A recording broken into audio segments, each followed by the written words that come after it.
C'est quand même un truc de fou, non?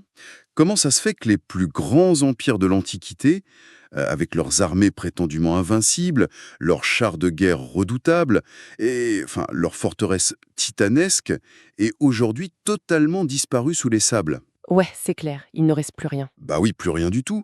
Alors qu'à côté de ça, une petite tribu vaincue, exilée, et dont le temple a été genre littéralement réduit en cendres, a non seulement survécu, mais a littéralement façonné le monde moderne. C'est un paradoxe historique fascinant, oui. Et la réponse à ce paradoxe, eh ben, elle se trouve pas dans un grand traité de géopolitique hyper complexe, mais curieusement, dans la pile de documents que j'ai devant moi aujourd'hui. Les fameux documents du jour. Voilà. Et ça semble tout droit sorti du cartable d'un élève de sixième. Ok, décortiquons tout ça. On a devant nous des copies doubles, avec de l'encre bleue un peu baveuse, des extraits de manuels scolaires surlignés au fluo jaune pétant, et des fiches de révision manuscrites sur les origines du judaïsme. C'est un matériel assez inhabituel pour nous, c'est vrai. Mais c'est génial! Et l'objectif de notre exploration aujourd'hui, c'est de faire un véritable travail de détective archéologique sur une scène de crime vieille de 3000 ans en fait. Il s'agit de séparer le mythe grandiose de la réalité historique brute, avec pour seul témoin des morceaux de roches fragmentés et des textes qui ont été compilés, édités et réécrits d'innombrables fois. C'est vraiment un terrain d'investigation exceptionnel. Et notre mission, à travers le prisme de ces humbles fiches de cours, c'est de comprendre la mécanique de survie d'un peuple. Exactement. Parce que comment cette population minuscule du Proche-Orient antique, qui était constamment prise en étau, envahie et finalement déportée, a-t-elle réussi ce tour de force absolu? C'est la grande question. Forger une identité culturelle, religieuse et légale si indestructible qu'elle a traversé des millénaires de bouleversements géopolitiques sans s'effacer. Ce qu'on observe ici, c'est pas juste de l'histoire ancienne, c'est l'anatomie même de la résilience humaine face à l'anéantissement programmé. Ah, j'adore comment c'est formulé. Et c'est précisément pour ça que pour tous ceux qui aiment apprendre et qui nous écoutent, se plonger dans ces notes de cours, c'est incontournable. Tout à fait. C'est la démonstration éclatante que la narration, que les histoires fondatrices et qu'un simple code de loi écrit, ça peut sauver une civilisation de l'oubli avec une efficacité redoutable, bien supérieure à n'importe quelle muraille de pierre. C'est le pouvoir des idées contre la matière, en somme. Exactement. Et pour comprendre ça, la première fiche de révision nous ramène brutalement au 8e siècle avant notre ère. On plante le décor. Ouais, on regarde la carte du Proche-Orient dessinée par cet élève et ça montre une situation qui a l'air, pour être honnête, complètement désespérée. On y voit deux petits royaumes hébreux coincés au milieu de nulle part. Totalement désespéré, c'est vraiment le terme exact. À partir de 8e siècle avant Jésus-Christ, la géopolitique régionale est dominée par des mastodontes. Des rouleaux compresseurs, oui. C'est ça. Et les Hébreux sont scindés en deux entités super vulnérables. On a le royaume d'Israël au nord et le royaume de Juda au sud, avec Jérusalem pour capitale. Et d'ailleurs, quand on regarde attentivement les petites flèches dessinées sur cette carte scolaire, on réalise que ces territoires, c'est juste une zone tampon en fait. Absolument. Ils sont pris en sandwich. À l'ouest, on a l'Empire égyptien et à l'est, les superpuissances impérialistes et militaristes de la Mésopotamie. Donc la Syrie d'abord, puis Babylone. C'est pas la porte à côté, mais presque. Et attention, ce ne sont pas de simples voisins querellards, ce sont des empires dont l'économie entière repose sur la conquête, le pillage et l'assimilation forcée des peuples vaincus. Et inévitablement, la machine de guerre impériale finit par se mettre en marche. L'élève a entouré deux dates en rouge, qui sont en fait deux traumatismes fondateurs absolus. La première, c'est 722 avant notre ère. Une date fatidique? Qu'est-ce qui se passe exactement à ce moment-là pour que ce soit marqué avec autant d'insistance sur la fiche? Eh bien, en 722 avant notre ère, c'est le rouleau compresseur assyrien qui s'abat sur le royaume du Nord, Israël. Et quand les Assyriens conquièrent un territoire, ils font pas dans la dentelle, hein. J'imagine que non. Le royaume d'Israël est littéralement rayé de la carte. Ses élites sont déportées, elles sont dispersées dans tout l'empire assyrien pour briser toute tentative de rébellion. Donc on efface tout. Voilà, ce qui entraîne la disparition pure et simple de l'identité de ces populations. Elles sont assimilées par leurs vainqueurs. C'est un anéantissement total. Ah ouais, rude. Le royaume de Juda, au sud, survit de justesse en payant un lourd tribut, mais on se doute bien que le répit n'est que temporaire. Ouais, et ça nous amène justement à la deuxième date en rouge, le coup de grâce. 587 avant Jésus-Christ. La chute de Jérusalem. C'est ça. Le royaume de Juda finit par tomber face au roi de Babylone, le fameux Nabuchodonosor. Les documents mentionnent la déportation de la population vers la Mésopotamie, mais ils insistent surtout sur un point crucial, la destruction du temple de Salomon. Un événement d'une violence symbolique inouïe. Et d'ailleurs, il y a un détail mémorable glissé dans la marge de la fiche de l'élève qui souligne que de ce monument majestueux, il ne reste aujourd'hui physiquement qu'un seul mur de soutènement, ce qu'on connaît sous le nom de mur des lamentations. Absolument. C'est le point de rupture. En 587, c'est pas seulement une défaite militaire, c'est un cataclysme spirituel et psychologique. Ah bon, à ce point-là? Bah oui, il faut bien comprendre qu'à cette époque, dans la mentalité antique, un dieu est avant tout territorial. Son pouvoir s'exerce sur une terre précise. Et sa résidence physique sur terre, c'est son temple. D'accord, je vois où on va. Donc, si une armée ennemie brûle votre temple et détruit la statue ou le sanctuaire de votre dieu, la conclusion logique et théologique de l'époque, c'est que le dieu de vos vainqueurs est tout simplement plus fort que le vôtre. Ah, genre, votre dieu est mort, quoi. Ou du moins, il a été vaincu, oui. Mais alors, attends, c'est exactement là que je coince. C'est le nœud du problème. Si je suis la logique implacable de l'Antiquité, ils ont perdu leur terre, leur capitale est en ruine, leur temple est en cendres, et ils se retrouvent exilés à des centaines de kilomètres en plein cœur de Babylone. Tout à fait. Comment ça se fait qu'à ce moment précis, ils ne fassent pas comme le royaume du Nord? Pourquoi ils ne se fondent pas simplement dans la masse babylonienne en adoptant les dieux des vainqueurs? Ça aurait effacé leur existence des livres d'histoire comme tant d'autres tribus. Ce qui est fascinant ici, c'est que cette destruction matérielle totale a provoqué un instinct de survie intellectuelle fulgurant. Un instinct de survie intellectuelle. Oui, face à l'abîme, l'élite judéenne exilée à Babylone a compris un truc essentiel. Si leur identité restait attachée à un bâtiment de pierre qui n'existait plus, ils allaient disparaître pour de bon. D'accord. Ils ont donc opéré une révolution conceptuelle monumentale.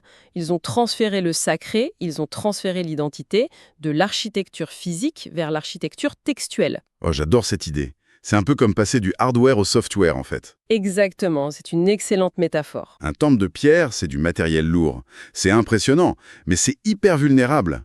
Une armée peut le détruire avec des béliers et du feu.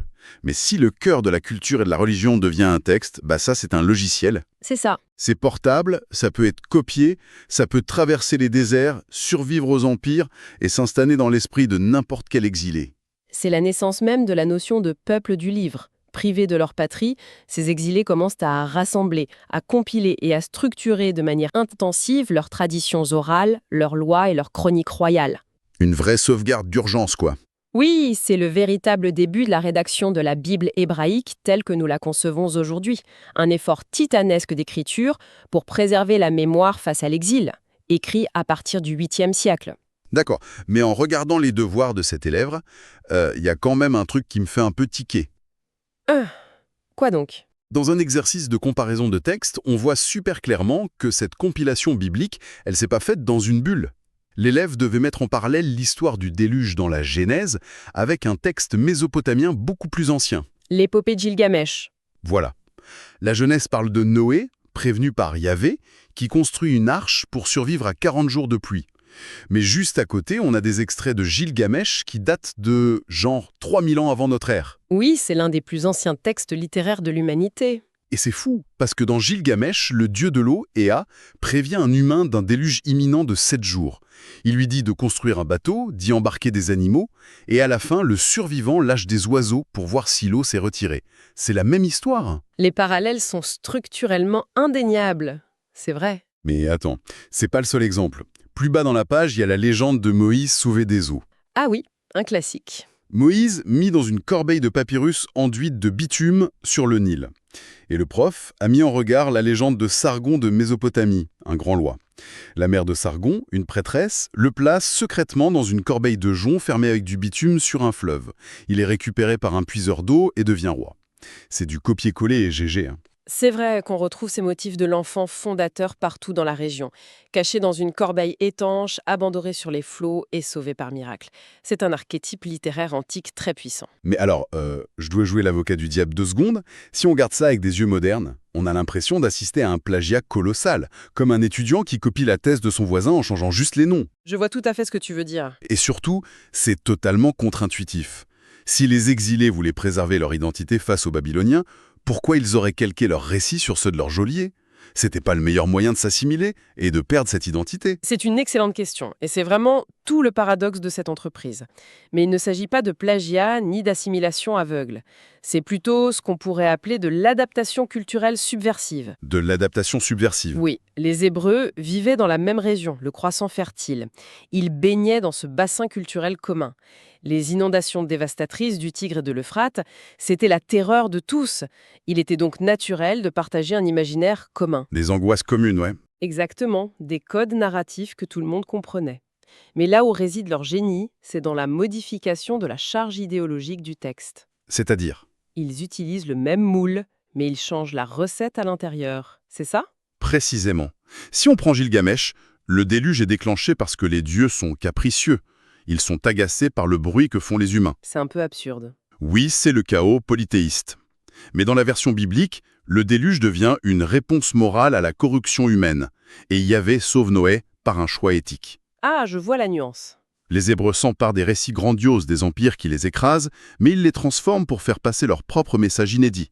C'est une manière de dire aux Babyloniens « Nous connaissons vos mythes, mais vous n'avez rien compris au véritable sens de l'histoire ». Qu'ils lisent autant le mythe, est-ce que ça veut dire que tout est une pure construction allégorique?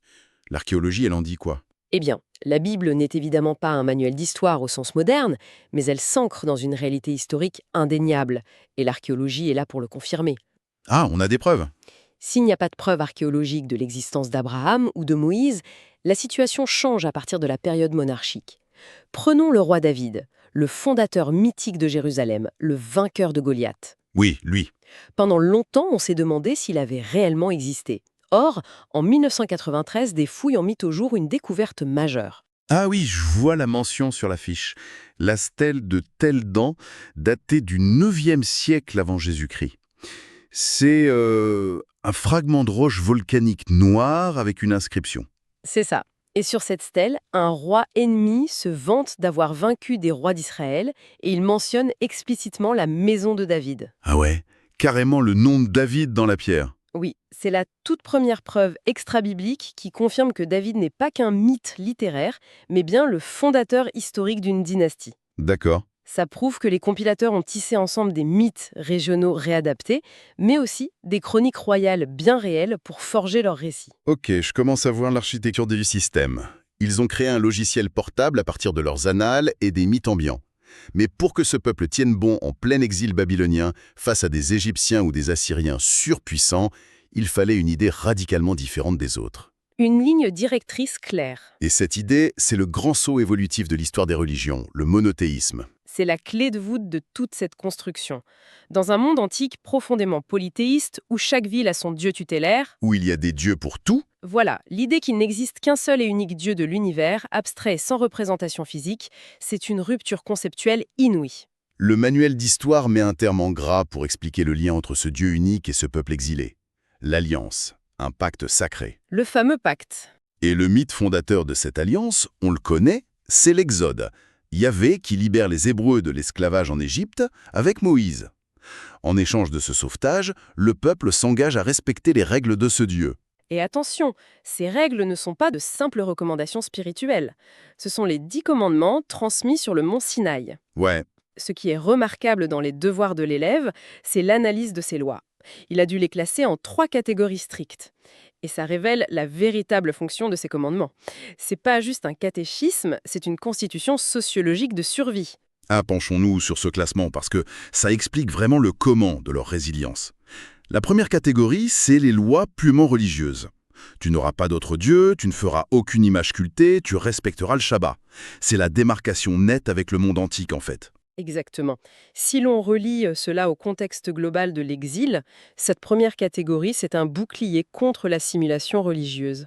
On ne nous représente pas Dieu en statue, donc on ne peut pas la casser. C'est ça. Et le Shabbat, par exemple, le repos du 7e jour, c'est une pratique temporelle, pas spatiale. Vous pouvez respecter le Shabbat n'importe où, même prisonnier à Babylone.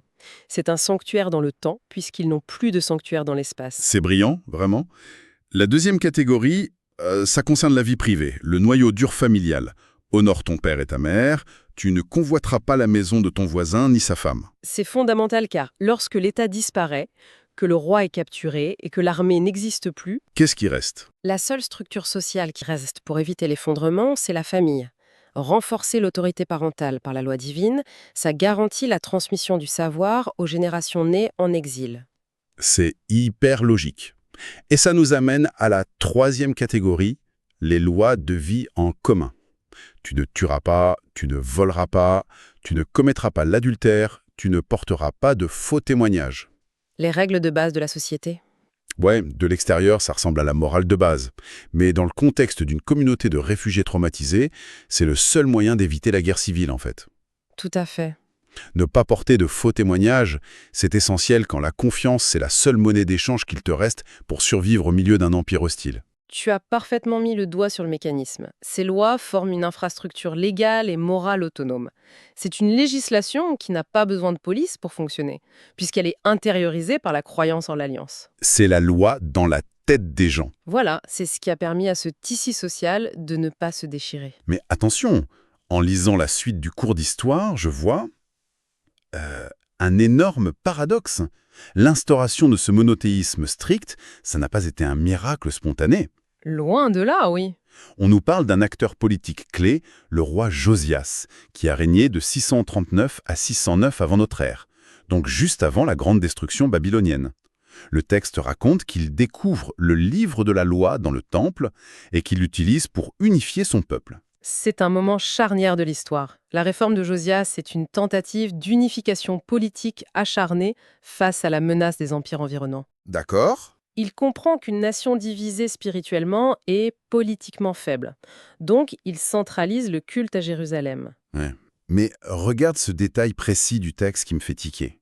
Le roi Josias ordonne de retirer du temple tous les objets de culte dédiés à d'autres dieux, comme Baal ou la déesse Ashéra. Ah, ce fameux passage. Mais attends, le fait que Josias doive ordonner de retirer des statues de Baal du temple, ça prouve bien qu'à l'époque, les Hébreux étaient encore très tentés par le polythéisme de leurs voisins. Le monothéisme n'est pas apparu par magie, c'était un long processus politique, non? C'est une observation redoutable. Et si l'on relie cela au contexte global, ça pointe vers la réalité historique la plus fascinante. Le monothéisme exclusif n'est pas tombé du ciel du jour au lendemain. C'était galère à imposer. C'était un très long processus, conflictuel et laborieux. Avant Josias, le polythéisme était la norme. Les Hébreux, comme leurs voisins, cherchaient des protections multiples. Un dieu pour la pluie, un autre pour les récoltes. Exactement. Vénérer Yahvé n'obligeait pas dans les pratiques populaires de faire une offrande à Ashéra. D'ailleurs, des centaines de petites figurines ont été retrouvées lors de fouilles dans les maisons de l'époque. Donc, ce monothéisme strict, c'est presque une invention imposée par le haut pour sauver la nation. C'est une consolidation imposée par une élite lucide face à un danger de mort imminent, oui. Ce grand nettoyage du temple a posé le cadre mental nécessaire. Sans ce cadre strict imposé par Josias, Il n'aurait pas survécu. quand l'exil babylonien est arrivé quelques années plus tard, la population se serait très probablement évaporée culturellement. Le travail de Josias a permis de finaliser ce fameux logiciel juste avant que le matériel ne soit détruit en 587. C'est vraiment une histoire époustouflante, d'adaptation. Si on résume un peu ce voyage d'aujourd'hui, l'équation est incroyable. C'est vertigineux. On a d'un côté des traumatismes géopolitiques écrasants, les invasions successives 722 puis 587. Et de l'autre, la réponse à cette annihilation. Un peuple qui se met à écrire, qui transforme des mythes régionaux anciens, comme Gilgamesh ou Sargon, en un texte fondateur unique, la Bible. Une arme de résilience massive. C'est ça. Ce texte a cimenté une identité autour d'un Dieu unique et d'un code moral hyper strict, les 10 commandements. Ça agit comme un véritable système immunitaire social. C'est vraiment la preuve, pour ceux qui s'intéressent à l'histoire, que l'histoire du judaïsme naissant est l'exemple parfait de l'adaptation face à l'adversité. Ouais, clairement. Une idée écrite, codifiée et intériorisée peut s'avérer bien plus indestructible qu'un temple de pierre ou qu'une forteresse. Et ça pousse inévitablement à se poser une question assez vertigineuse en refermant ses cahiers. Si on considère qu'un texte antique, bricolé à partir de mythes mésopotamiens plus anciens, né du traumatisme de la guerre, a pu devenir le socle moral, légal et philosophique d'une grande partie de la civilisation moderne pendant des millénaires, Ça laisse songeur sur notre époque. C'est clair. On est en droit de se demander quel récit, quelles données est-ce qu'on est en train de compiler ou d'adapter aujourd'hui à l'ère numérique et qui pourrait secrètement dicter les croyances et les lois de l'humanité dans 3000 ans. Ça fait réfléchir, hein. La pierre est devenue parchemin, le parchemin est devenu donnée, mais le besoin de laisser une trace, lui, reste intact. C'est la force humaine la plus puissante. À méditer pour tous ceux qui nous écoutent.